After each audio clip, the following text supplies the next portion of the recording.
There was another lady, she asked, like, what are you guys doing?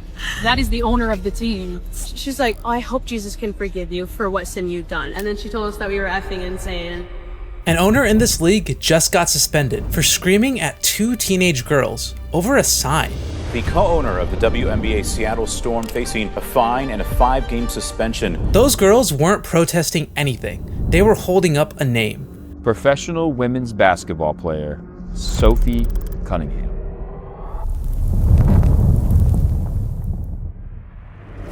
She averages 9 points a game off the bench on a team that isn't even hers to lead. Right now, she's the most talked about person in this league. More than Caitlin Clark, more than the defending champs, more than the All-Star game itself. You already know how you feel about her before I say another word. That's not an accident, and it's barely about basketball. One outlet calls her the bravest woman in the sport. Sophie Cunningham did it, what no other woman in the WNBA has been willing to do. She stood up for other women. The White House applauded her. A rally formed outside an arena with her name on the signs, and it ended with a co-owner suspended over how ugly things got. A bench player did that, and the league she plays for has stayed completely out of the headlines. That's the part worth sitting with.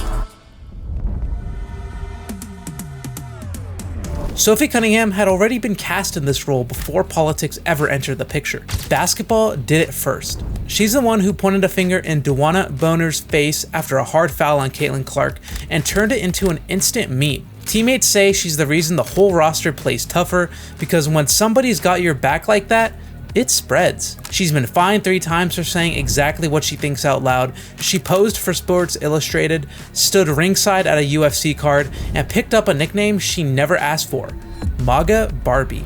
Ask her about it and she doesn't dodge. I really am right in the middle, she said. In our culture today, you have to choose, and you have to be an extremist. That's just not me. None of that made her a villain. It made her famous for saying things out loud. So when she finally said something with real weight behind it, half the country already had their verdict written. Then came the ESPN profile. Asked her point blank about her politics. She didn't dodge. She said she wanted to protect young girls in a locker room, girls who shouldn't have to go against biological men. Reporters caught her 2 days later. She hadn't softened one word of it. I mean, I think I said what I said. I think it's kind of common sense. By that night, common sense was a headline war. The Athletic ran it straight. The Washington Post ran it as a warning shot. Her own front office put out a statement calling its players thoughtful adults with their own perspective and voices. The kind of sentence a team writes when it wants the conversation to end right there. Sophie wasn't the only person in that building with something to say. Storm center Stephanie Dolson wore a shirt to her next game that read, "Trans rights are human rights." Guard Breonna Turner said her piece from the other direction. The WNBPA, the players' own union, puts its support for transgender inclusion in writing. Players talked from every side of it, all week long. The league itself said nothing. No statement, no policy clarification, not even an acknowledgement that the conversation was happening inside its own arenas. Here's the part that actually matters. Sophie didn't start this fight. She just cracked open a question the WNBA buried the day it decided one sentence was enough. The league's own labor agreement covers this in exactly one line. Players must be women. That's it. It was never challenged because there was nothing to challenge. Not once in the history of this league has a transgender woman played a single minute of it. The WNBA's only openly transgender player, Leisha Clarendon, was assigned female at birth. Every rally, every headline, every suspended co-owner happened over a hypothetical that has never set foot on a WNBA court. That's not a policy. Sophie didn't break any rule. She just knocked loud enough that everyone remembered the door was there. Some argued the league's silence is actually smart, but sports have run that experiment before and it never once held. 1976, tennis. A player named Renée Richards tries to enter the US Open after transitioning. The USTA's answer is a mandatory chromosome test. She refuses, sues, and a year later, a New York court rules her in favor, forcing the sport to write eligibility rules it never bothered putting on paper. Years later, Fallon Fox becomes the first openly transgender woman in professional MMA. Her presence alone turns into a fight the sport never chose to have. It just arrives and stays. 2025, a fencer named Stephanie Turner refuses to compete against a transgender opponent at a USA fencing event. One refusal.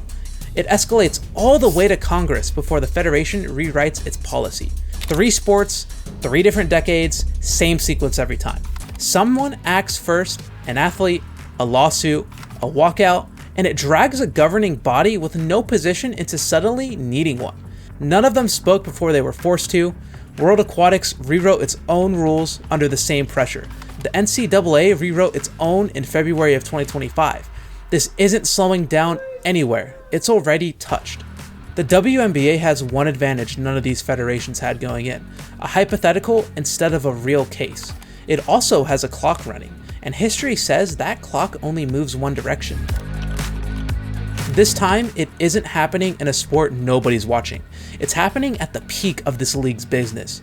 Television numbers climbing, arenas selling out, expansion franchising, trading hands for money nobody would have believed 5 years ago. If this question ever stops being hypothetical, the WNBA won't get to settle it quietly in a courtroom the way tennis did, or in a committee room the way fencing did. This was never really about which side of the debate you land on. Sophie Cunningham had an opinion and said it out loud. Agree with her or don't. At least it wasn't a non-answer. So which is it? Should the WNBA finally take a side, even if it costs them fans either way? Or is the silence the actual strategy, and we're all just watching it work in real time? Comment your side.